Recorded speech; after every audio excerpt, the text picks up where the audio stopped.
मान्यवर, जब जीएसटी का कानून इस देश के अंदर लाया गया तो देश के लोगों को यह भरोसा दिलाया गया कि जीएसटी के माध्यम से आम आदमी को टैक्स देने में राहत मिलेगी और व्यापारियों को भी टैक्स की जटिलताओं से छुट्टी मिलेगी और टैक्स भरने में उनको आसानी होगी। लेकिन मान्यवर, महंगाई बढ़ती गई, टैक्स का बोझ आम आदमी पे बढ़ता गया और इसके बाद जहां तक व्यापारियों का सवाल है, छोटे व्यापारी टैक्स की जटिलताओं से, टैक्स भरने की प्रक्रियाओं से और रोज रोज के संशोधन से ऊब चुके हैं और परेशान हो चुके हैं। सैकड़ों की संख्या में टैक्स के नियमों में जीएसटी आने के बाद संशोधन किया गया मान्यवर, जिसके कारण से आम आदमी परेशान है। और टैक्स आपने कहा था वन नेशन वन टैक्स, लोगों के मन में यह धारणा थी कि 10% का टैक्स होगा, 5% राज्य को जाएगा, 5% केंद्र को जाएगा। आपने वन नेशन मल्टीपल टैक्स की व्यवस्था ला दी, किसी पे 2%, किसी पे 5%, किसी पे 18%, किसी पे 28%।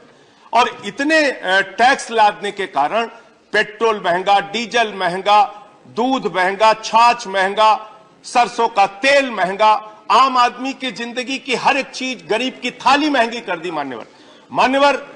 ऐसी सरकार है कि रोटी पर 5% और पराठा पे 18% टैक्स। ये कैसी टैक्स की प्रणाली है मान्यवर।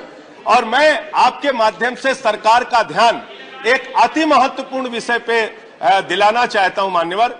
एक हफ्ते तक हमारे पूरे उत्तर प्रदेश में मान्यवर, जिस तरीके से छापेमारी का आतंक हमारे छोटे व्यापारियों के ऊपर डाला गया, छापेमारी का जो आतंक डाला गया, उससे उनको राहत मिलनी चाहिए। छापेमारी तो दूर की बात है मान्यवर, जीएसटी के अधिकारी नहीं गए छापामारी करने के लिए, पुलिस बल साथ में लेके गए, चेक भरवा के लेके आए। अयोध्या का मामला, एक व्यापारी से 5 लाख का चेक लिया, गोंडा में एक व्यापारी से 3 लाख का चेक लिया। अरे भाई, आप मामले की जांच कीजिए, उसके बाद तब आप टैक्स लीजिए। आपने मामले की जांच भी नहीं की। छोटे मझोले जितने भी व्यापारी हैं, उनको पूरे उत्तर प्रदेश में आपने तंग कर रखा है। मैं तो मान्यवर यही आपके माध्यम से सरकार से अनुरोध करना चाहूंगा। The honorable member will give details of these two incidents, and honorable member is yet to give details of the information. I have given, sir. No, not given.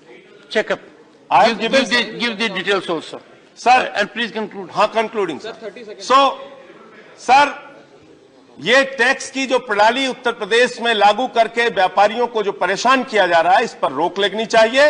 GST के माध्यम से जीएसटी को जीएसटी ही रहने दीजिए, उसको गुंडा service tax में तब्दील मत